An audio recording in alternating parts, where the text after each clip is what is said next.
51. The ability to grow in shade may help pines found in the dry forests of Arizona to resist drought. How well do these pines grow in the shade? Investigators plant pine seedlings in a greenhouse in either full light reduced to 25% of normal by shade cloth, or light reduced to 5% of normal. At the end of the study, they dried the young trees and weighed them. All right, so this is looking for experimental units, the explanatory and response variables, and the treatments. Okay, so the experimental units are going to be the things that we're actually doing the experiment on. And in this case, we read that they planted pine seedlings. So that's our experimental units. Our explanatory variable is the thing that we're doing to them, the thing that we're changing. So what we're changing is the amount of light. Or I think the back of the book said light intensity. That would work too. So we have these pine seedlings. The only thing that we're changing and applying to them that's different is the amount of light. And then the response variable is like the way that we're measuring what the effect was. So at the end, they said they dried the young trees and weighed them. So the response variable would actually be the dry weight, I guess. So the dry weight at the end of the study. And then lastly, the treatment. So we kind of mentioned already that the amount of light or the light intensity is the explanatory variable, but for treatments, you have to actually list all of them out. So our options are full light, 25% normal light, or 5% of normal light. There were 3 treatments.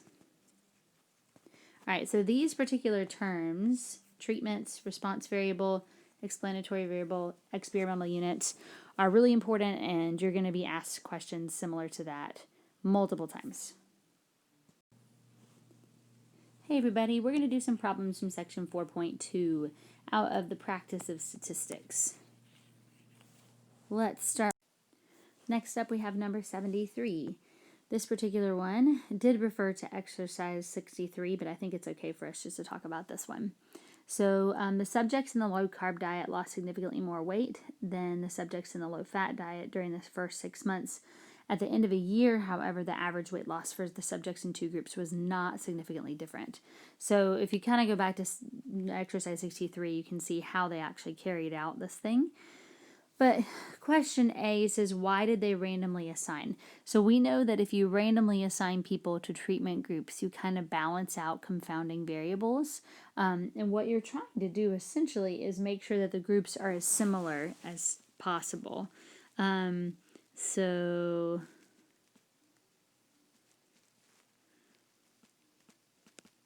they wanted to make sure the 2 groups were as similar as possible.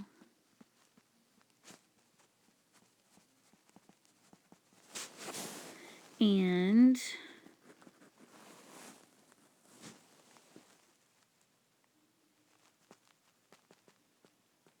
this balanced out potential confounding variables. Part B. Talk about what significantly more weight means. All right, so this was kind of a definition thing that I think came up in your notes, but in order for it to be statistically significant, that means it could not have happened by chance. So for someone who lost significantly more weight, that means like the weight loss that happened was large enough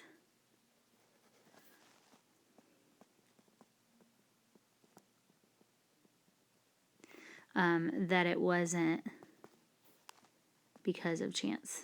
It wasn't because of random chance. It's possible people could have lost weight just by chance, other things that were going on.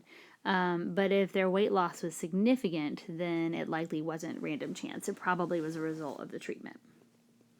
So for C, they said that the low-carb diet lost an average of 5.1 kilograms and the low-fat diet lost an average of 3.1 kilograms. Explain how this information could be consistent with the fact that the weight loss in the two groups was not significantly different. This kind of goes back to what I said in part B, but 2 kilograms of weight is not much.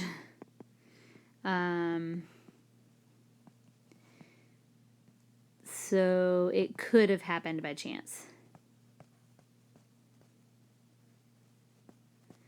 If it's small enough, then it's like, well, that really could have just been chance. If it had been if it had been, 10 kilograms or more, like, then it probably wasn't random chance. But 2 kilograms is not so much.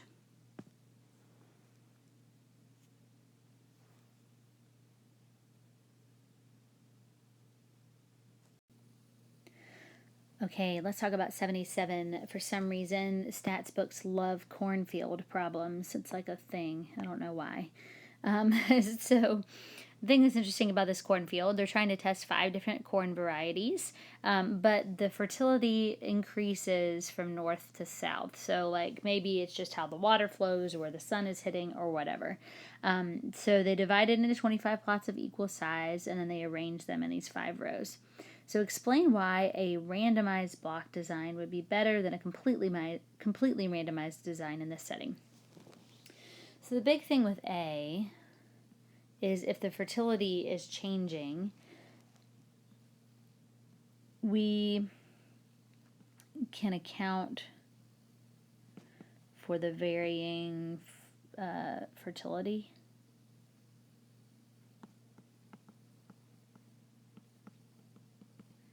So we can account for the varying fertility with blocks.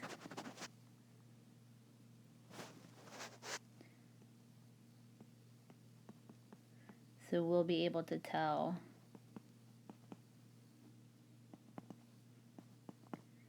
if the brand makes an actual difference. Okay, here's what I mean by this. So if I just did a completely randomized design, that means that I would end up giving, 5 of these squares corn A, 5 of them corn B, etc., etc. And I would have to do it randomly. But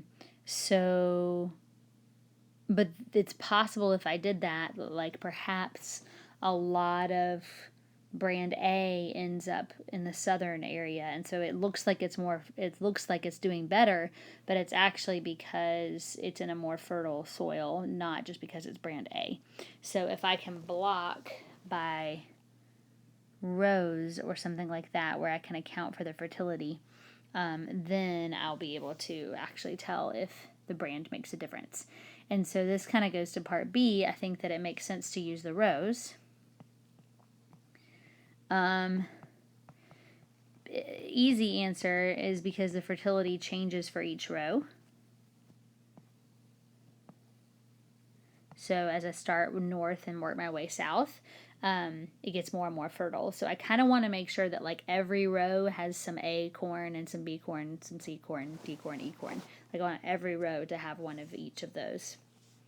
All right, so using table D for question C is a little obnoxious to have to write or like to explain. I'm going to say how to do it with random number generator, and then your book has the written out way for how you would do it with the random digits table with table D. I would encourage you to check that out. Let's suppose we're going to do a random number generator. So remember the 3 things that I do anytime I'm talking about random assignment or random sample is I need to label. So I'm going to label the corn A through E with numbers 1 through 5. Okay. And then for each row,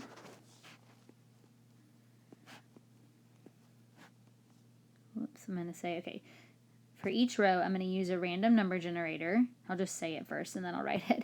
So for each row, I'm going to use a random number generator to generate 5 numbers between 1 and 5 without repeats. And those 5 numbers will be the order in which I will assign the squares the different kinds of corn. All right, I basically just wrote what I said, but we're going to label the corn A through E with numbers 1 through 5. For each row, use a random number generator to choose 5 numbers between 1 and 5 without repeats. The 5 numbers will give you the brands A through E to assign to each plot in the row. And then I'm going to repeat this process for each row.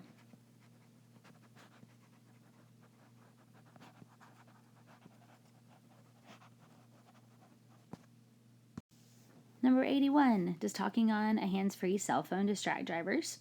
Researchers recruit 40 student subjects for an experiment to investigate this question. They have a driving simulator equipped with a hands-free phone for use in the study. Each subject will complete 2 sessions in the simulator, one while talking on the hands-free phone and the other while just driving. The order of the 2 sessions for each subject will be determined at random. The route, driving conditions, and traffic flow will be the same in both sessions. What type of study did they use?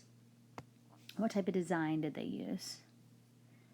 So notice that like every person is doing both treatments. Like you're going to drive it in the simulator with the phone or drive it without the phone, or you might be driving without the phone and then with the phone. But because every person is doing it twice, they're comparing the results like for each person. That is called a matched pairs design. In this case, the pair is one person, but the reason it's a pair is because they're doing 2 treatments. Explain why they chose this design instead of a completely randomized design. So a completely randomized design would have been like they have 40 students. They randomly assign 20 to do hands-free. And then 20 with no phone, and then they would compare. Okay, so just a reminder, that's what a completely randomized design would be. So with this one, the issue is that you might just have some students who are better drivers than others, or some students that have had more experience driving than others. And so it's possible, because you didn't like block them or group them in any way, you could potentially end up with like a bunch of students who have had more driving experience in the no phone group. So it would look like the no phone group drives better, but it's actually because of their experience and not because of the phone. And so that's why the matched pairs, with matched pairs, they're comparing each student to themselves. And so those confounding variables go away. So there's going to be no difference between the drivers.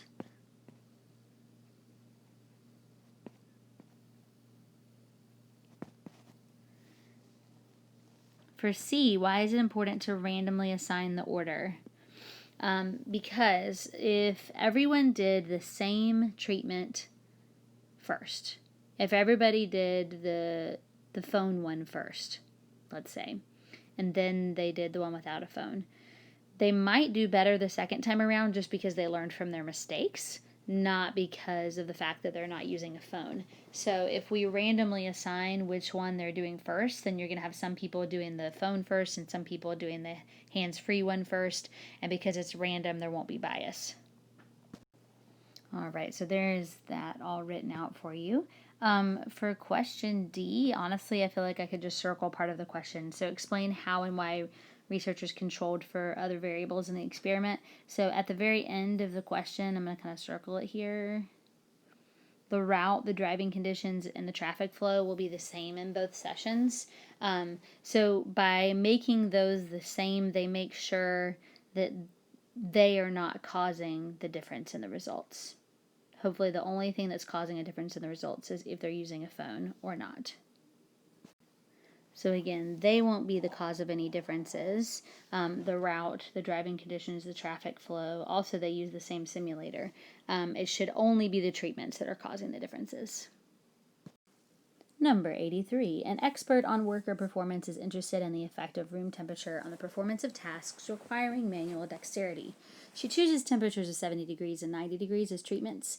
The response variable is the number of correct insertions, including a 30-minute period, during a 30-minute period in a peg and hole apparatus that requires the use of both hands simultaneously.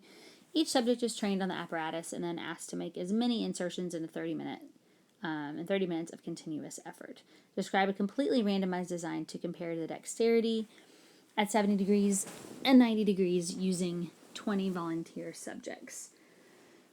Okay, so I'm going to draw an outline first, and then I will do the writing. So I'm starting with the 20 subjects.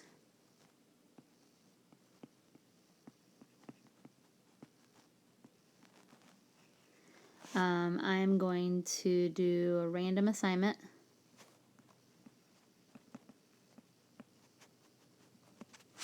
And into two groups, the 70-degree group, and I'm going to write n equals 10 underneath it, and the 90-degree group, and n equals 10, and then I'm going to compare.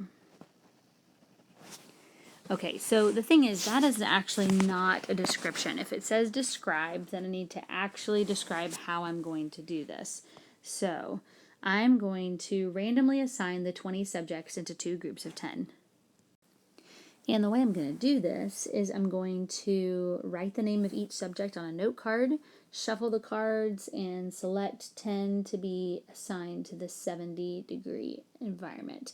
This is kind of like the hat method. So I'm going to write all 20 names on equally sized pieces of paper, mix well, and choose 10, and they will get the 70-degree environment. Then the other 10 will have the 90-degree environment. Now what I've said is I basically said how I'm doing the random assignment, so that's important. So we basically need to talk about the comparison, and the thing about the comparison is you need to be specific about what it is you're measuring, like what is the response variable. So in this case, the response variable was like how many correct insertions they got. Yeah, the number of correct insertions that they got in that 30-minute time period. So I'm going to say the number of correct insertions will be recorded for each subject, and then the two groups will be compared. Because individuals, this is part B, because individuals differ greatly in dexterity, the wide variation in individual scores may hide the systematic effect of temperature unless there are many subjects in each group. Describe in detail the design of a matched pairs experiment in which each subject serves as his or her own control. So basically, we want everybody to do this experiment in the 70-degree environment and in the 90-degree environment. Like each person is going to do it.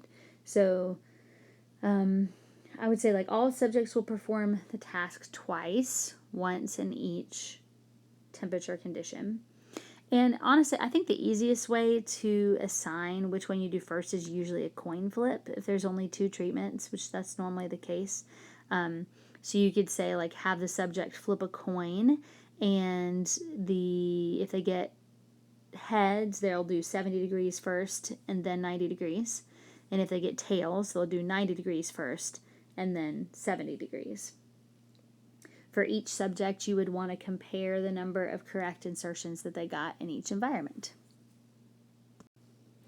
Okay, it takes a minute to write all of that out, so I just paused it so you wouldn't have to see me trying to write in this terrible handwriting. So, still getting used to writing with a stylus here, but get each subject to do the experiment 2 times, have each subject flip a coin to determine which treatment to do first, heads 70, then 90, tails 90, then 70. Compare the number of correct insertions for each treatment for each person.